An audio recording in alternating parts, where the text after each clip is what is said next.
A video about my up and coming Hackintosh project. It will be my first Hackintosh one.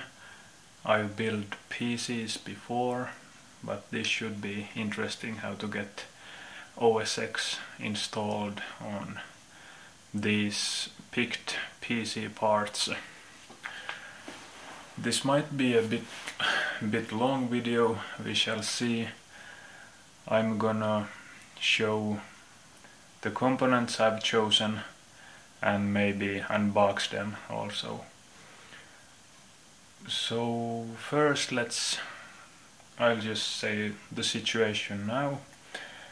The upcoming Hackintosh will be used mainly for my photo editing and just my basic browsing and movie watching and these kinds of things, maybe a little bit of gaming, we shall see, but mainly just for my Lightroom work and maybe getting into video editing also at some point.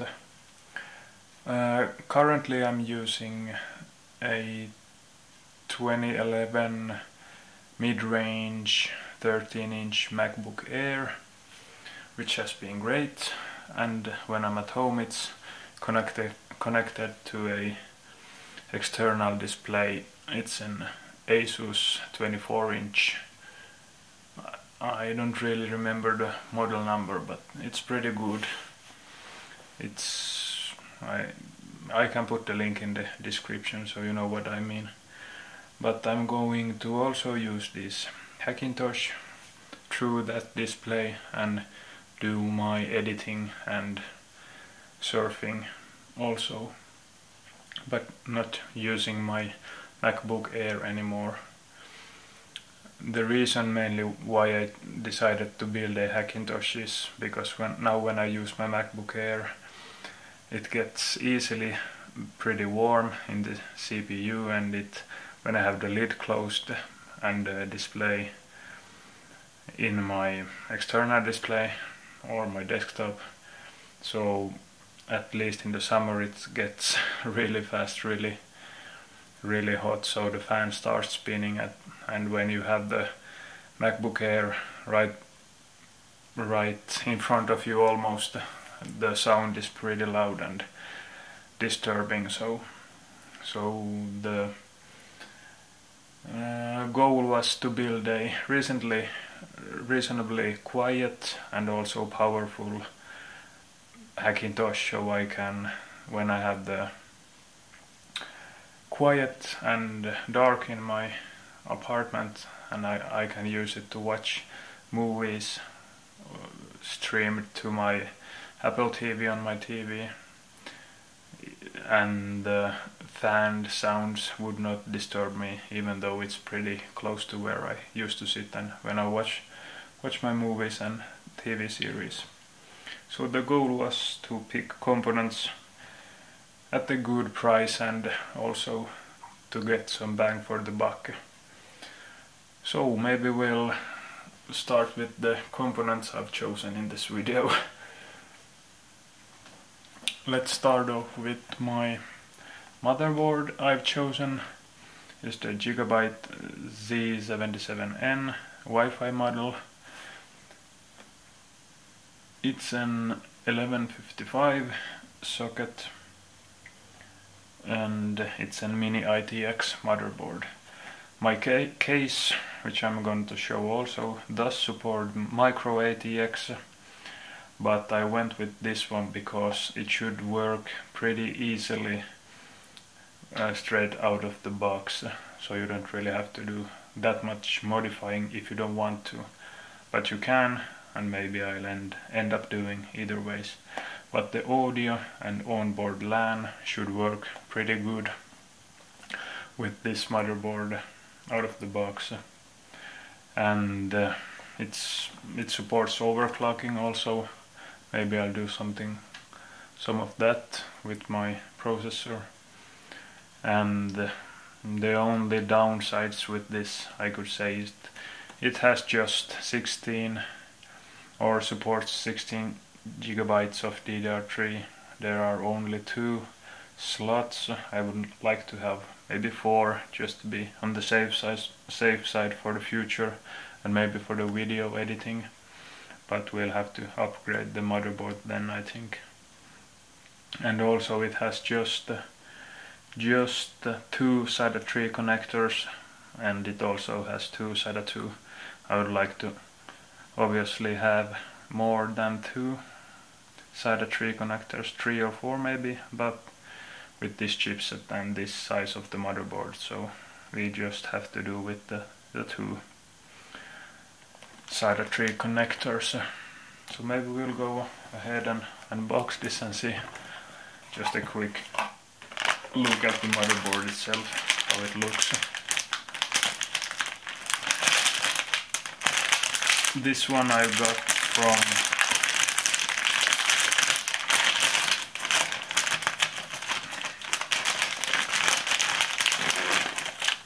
my local computer store, which is pretty close by, so any warranty issues, it should be easily managed and arranged. So here we have the connectors, through 2 USB 3, 2 HDMIs, or is it HDMI and DisplayPort maybe, I think it's that, and then DVI Wi-Fi antenna place for them. The onboard Wi-Fi does not work with Hackintosh, unfortunately, and then dual LAN ports and USB 2s and the basic audio and jacks and optical out also. You have place for a PCI card, graphics card maybe, and here you can see if you can get some focus. Maybe we can't with my Olympus lens. Anyways, the Wi-Fi card, which is here, which you can actually swap for yourself if you like to, and maybe I'll do that. You can change that for something that will work with Hackintosh or OS X at the moment. So here it is, nothing special, just a look at the motherboard itself, and it's a mini ITX, so it's pretty small.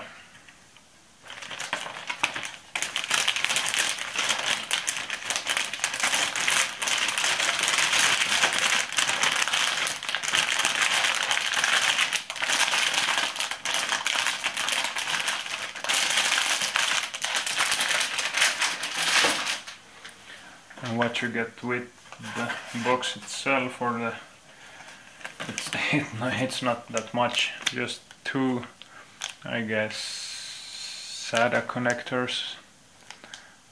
One is in an angle, and then you get the Wi-Fi antennas and the back plate, I/O plate, and just some manuals and a CD. So nothing really much on the cable side there.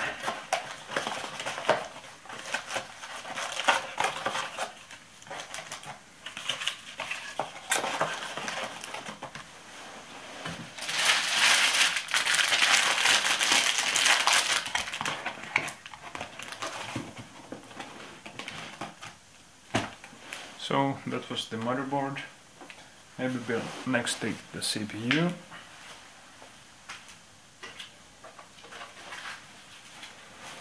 So for the CPU I went with a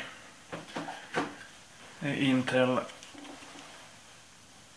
I guess this will be impossible to get in focus, or so that you can see the model number.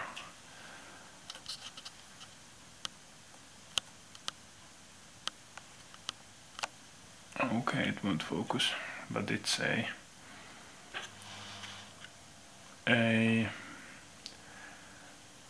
i5-3570K processor. Nothing special about this.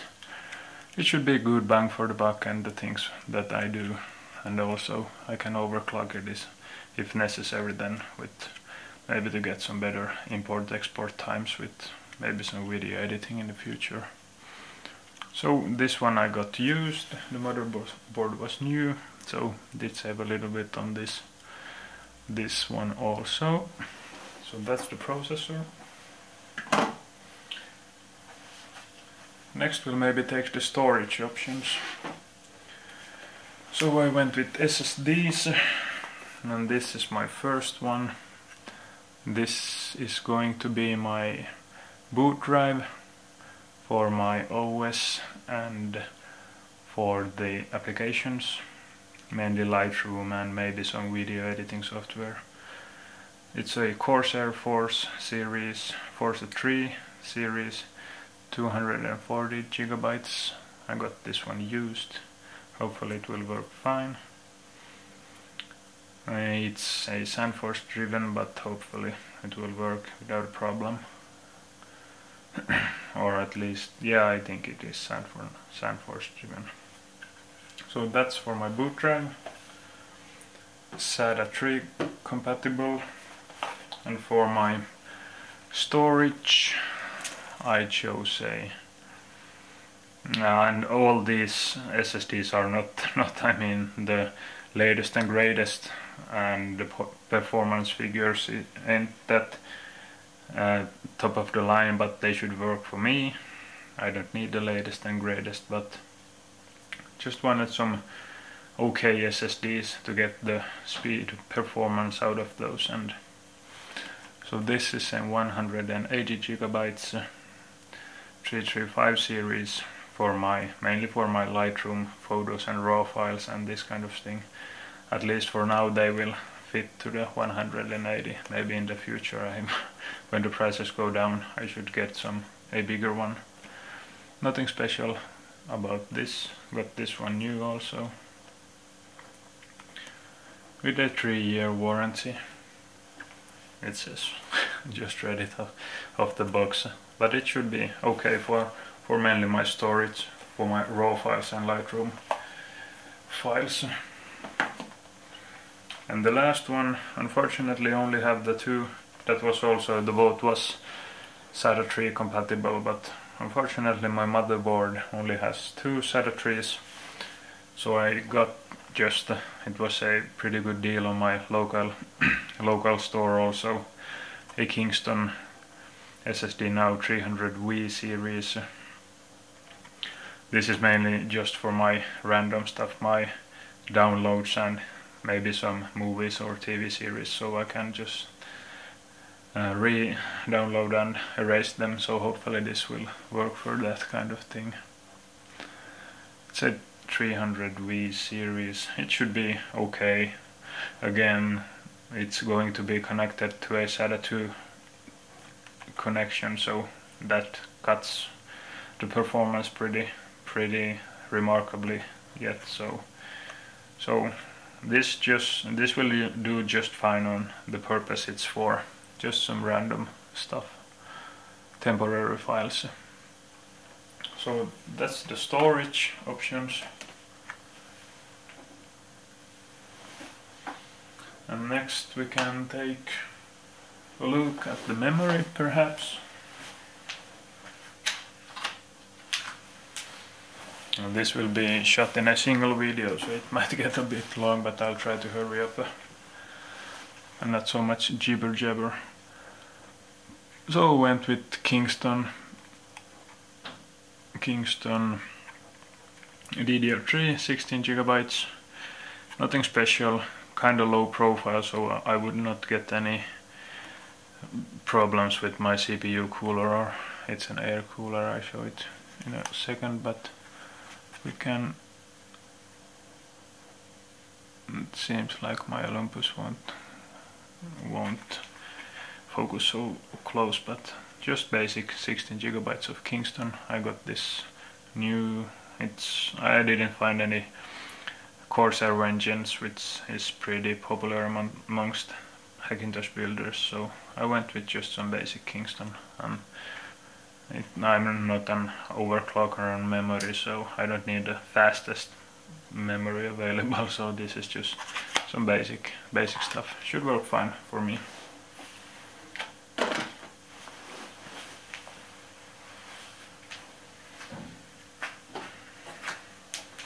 And next we can look at the CPU cooler which I chose, which which we have here.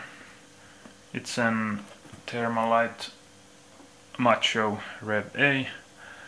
It should fit in my case and it should be reasonably quiet, but we'll see about that if I need to change maybe the fans to some Noctuas or something. It came with one fan. I can just unbox it so you can see it. So this is new also, it has the warning label on it.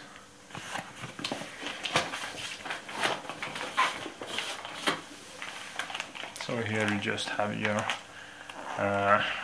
or the base plates for the motherboard.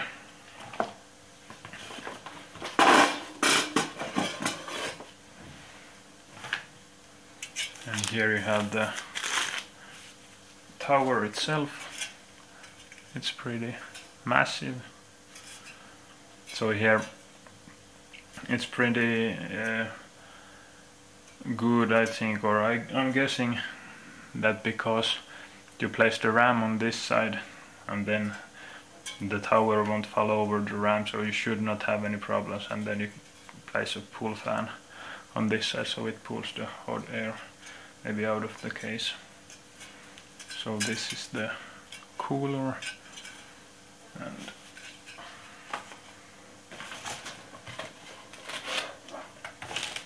here we have the fan it came with. It should be okay. We'll see how loud it is if I need to change it, but it should move some air.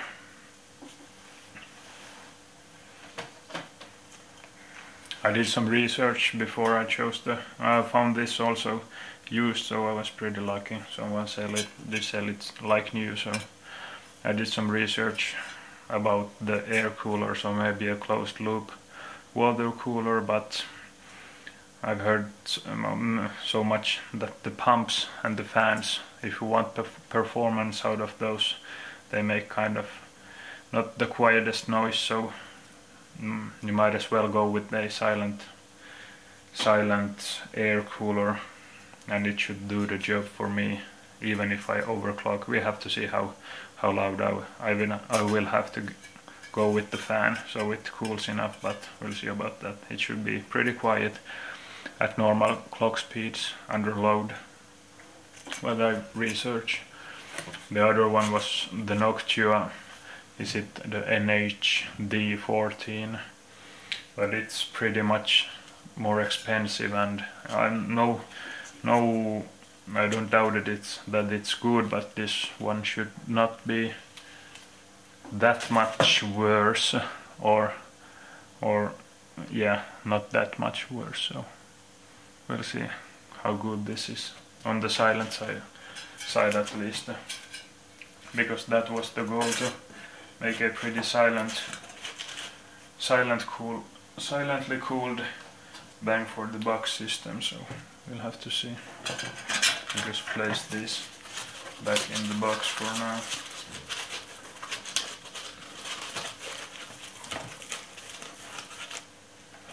I don't have every part laying around in different places in my apartment.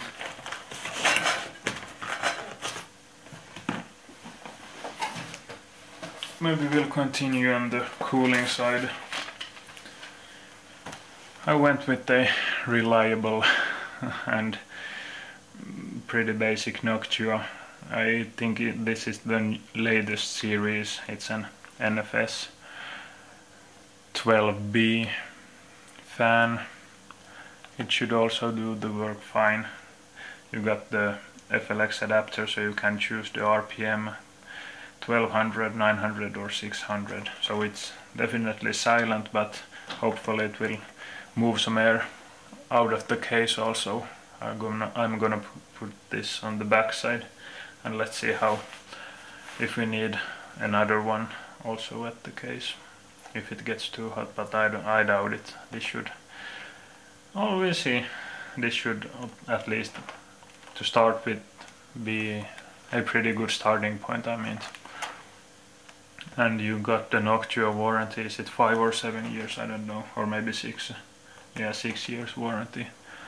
So, and also I can just go to my local store and deal with the warranty if I need to. Not the cheapest, but maybe on the safer side, always to go with the Noctua fan. And then we can maybe take a look at the power supply.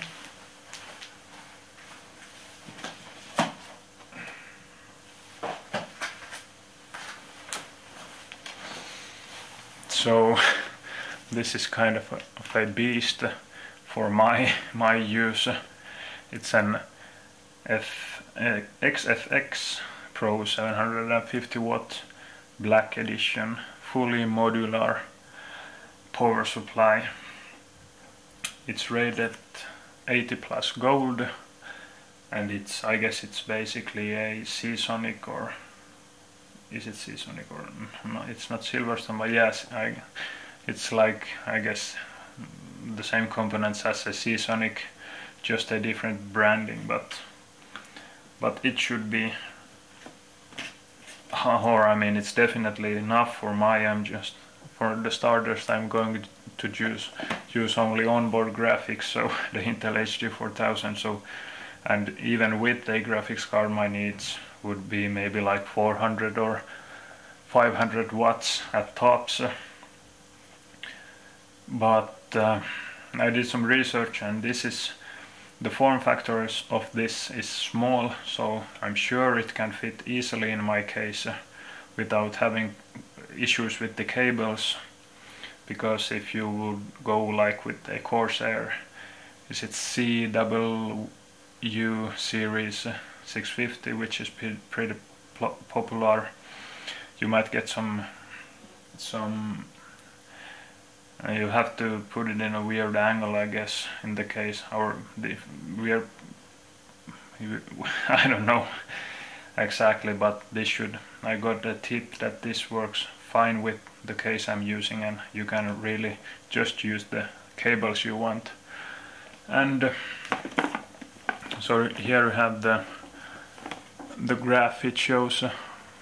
So it's basically 120% use. It's silent mode 0 dBs, and the quiet mode comes between 20 and 50% when it's just 16 dBs, and when it's cooling it's over 16, but then it's 100% load, so I think I'm not even gonna pass the 50% mark with my use.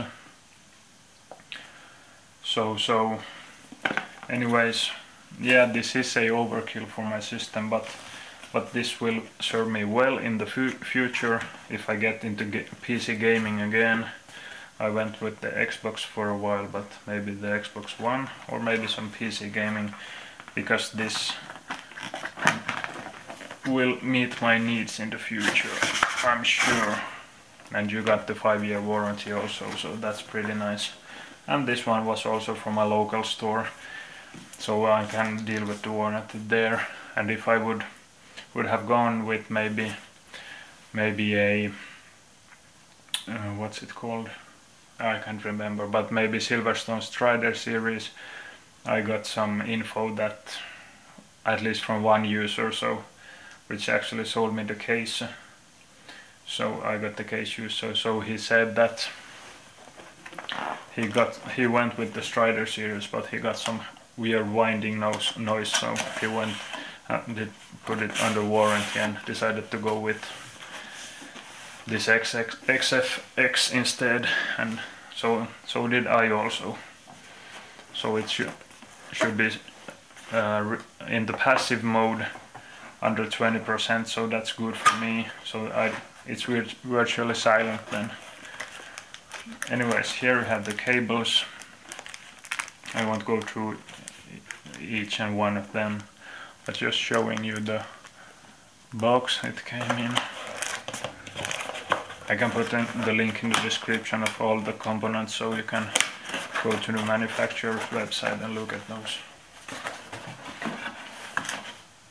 And here we have just a leaflet from XFX.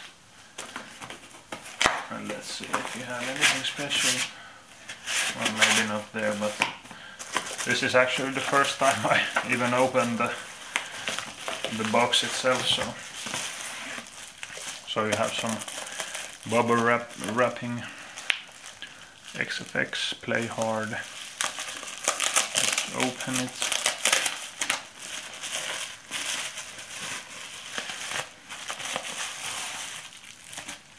So here we have the power supply itself. It is pretty small, and here you can see a fully modular, and yeah, you have the fan is always on as position 1, and then you have the hybrid fan automatically turns on or off, so I guess this is the silent mode. So if you leave it in the so-called off position, it's in hybrid mode, and you just get the fan spinning when it gets over 20% of power usage, if I understand correctly. So here we have the power supply. It feels extremely well built and should be for the money. It wasn't the cheapest one, but it wasn't the most expensive one, or actually, yeah, no it wasn't, because the other one which I could have gone with would be a Seasonic, maybe the fanless series, the platinum rated, but then I would have to order them, and there was no stock in my local store, so I just went with this one, which I've been told that does fit in my case without problems, and that was also one of the main criteria of the motherboard, or I mean the power supply, sorry. Trying to speak English, which ain't that easy for me for this long, so I'm starting babbling. But anyways, hopefully this one, or I know this one, will serve me well. So that was the power supply. And what do we have left? Left just some accessories. I'll show them also.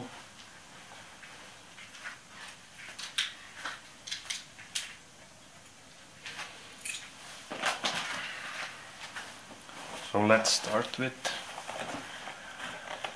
just the cheapest, most basic wired keyboard. This is for the BIOS setup, and before I can use the Bluetooth ones, I didn't know I need this, but this was extremely cheap and will serve me in the future also. This is just for the BIOS and installing the Mountain Lion, I guess. Or maybe you got, I don't know, it depends on the motherboard how the Bluetooth works with OS X. So this is just for the install process. A cheap Deltaco keyboard.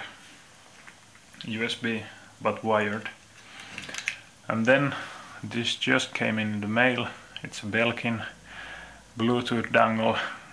I can put the model number in the description also.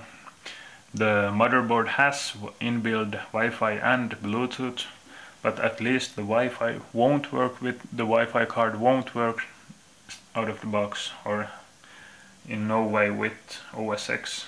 I understand it hopefully correctly. And the Bluetooth, there might be some issues. I'm okay, sorry about that. It was just the maximum record time came till an end with my EPL3, so EPL5.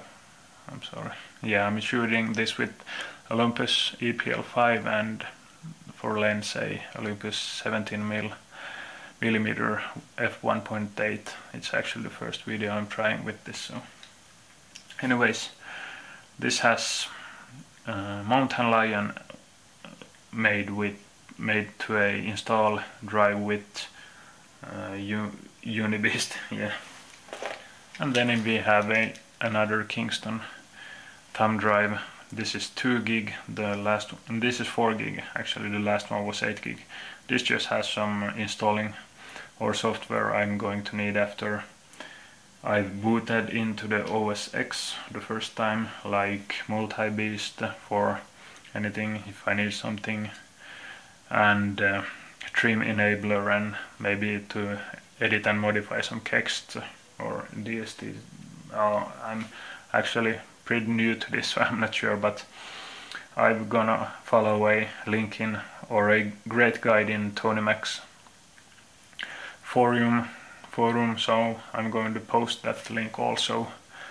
There was some great info I got out of that guide, and the user who made that guide and the build. So I'm using basically almost the same components, at least the motherboard. So, and then at last we have some Arctic Silver 5. This is just some thermal paste, also for the CPU and CPU cooler. This should be pretty good stuff, and just a simple small one. It should last for some builds, maybe in the future also. So this is also just from a local store. So basically those are the components I'm going to be using, and hopefully I'll make some more videos where I show the build, how it looks inside the case, or actually, yes, the case itself. Let's get that one.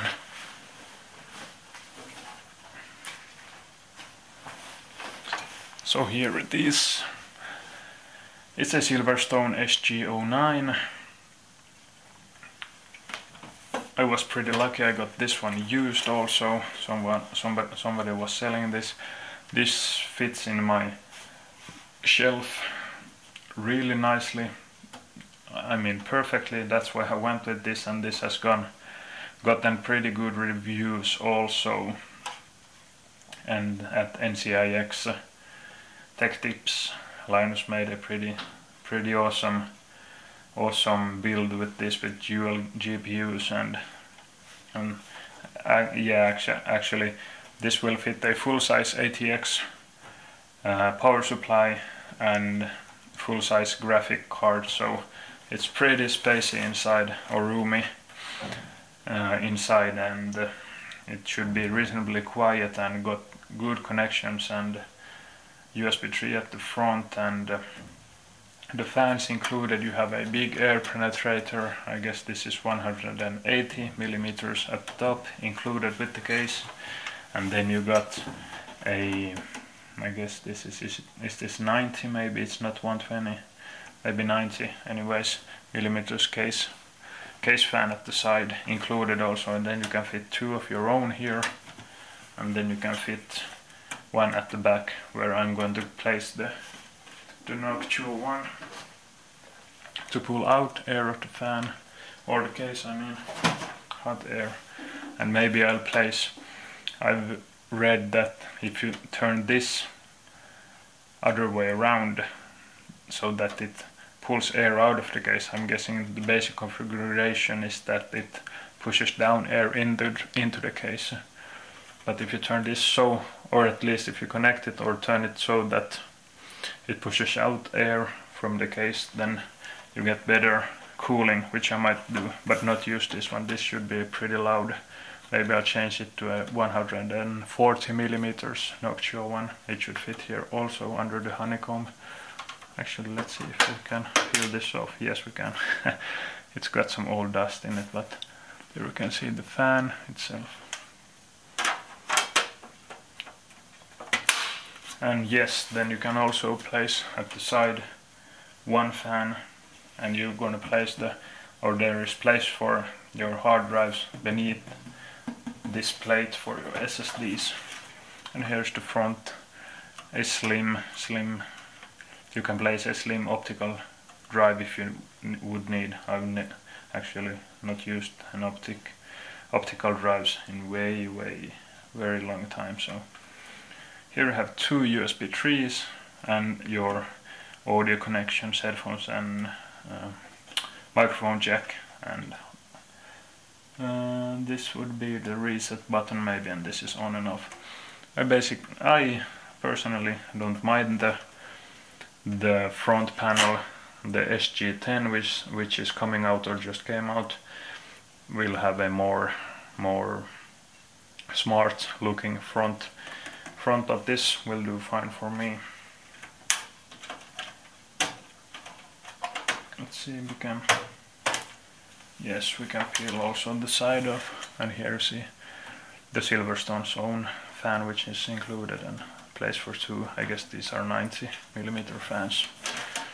So this one will, I'm sure this one will work for me, and you can also install a closed loop radiator setup with 120mm fan in this case, if you would need, or if you would like, but I basically would have gone with the 240mm version. I can't just now remember the manufacturer, but it anyways, this one won't fit it here at the top, so I went with air cooling, which hopefully works fine for me. Yeah, so here you have it, the case which I'm gonna build inside, and maybe the next video is when I have the build ready and maybe OS X up and running, and we'll have to get some, yeah, not so special, but some maybe Geekbench results out of the processor, and at some point I'm sure I'm gonna invest in a GPU, maybe a 650 Ti or 660 or 660 Ti when the prices might drop, or I find someone used, a WindForce or what's the other one? Is it Silent Wind? I don't know. The more quiet ones. To I get CUDA in use for my maybe video work. Lightroom, I'm not sure. I guess it's not supporting GPU acceleration at the time, but maybe in Lightroom 5. I'm using Lightroom 4, but Silver FX Pro 2, which I'm using for my black and white edits, it should be able to use GPU acceleration, if I understand correctly. So there a graphic card would work nicely, and at some point I will invest in it. So this should be a good case for a full-size GPU also, but still in a small form factor. So here we have an extremely long video, maybe in 2 parts. I don't know how I'm allowed to upload at YouTube, but thanks for watching, and if you have any questions or comments, please leave them below. I really appreciate, like Sweeclockers, they also did review this video, and Linus from NCIX, because videos like those really, they are so well made, and they give lots of information for people like me who are looking to build a same system like them, or just wanting to know some good information about the products they are looking for, and reviewed by great YouTube reviewers. There are many others also, but I understand some Swedish also, so I follow Sweeclockers, and their work is really good, and big thumbs up to them. So if you have any questions for me maybe about the components or the install process using this case and the parts I've chosen, so please leave them below, and give a thumbs up if you enjoyed looking at just some products. But I really appreciate this, because hopefully this will be the first of many these kinds of videos where I review some stuff that I've been looking, and hopefully I can help some other viewers also if they need some info about certain parts. So thank you so much for watching, and I guess we will, as they say, see you in the next one. Bye.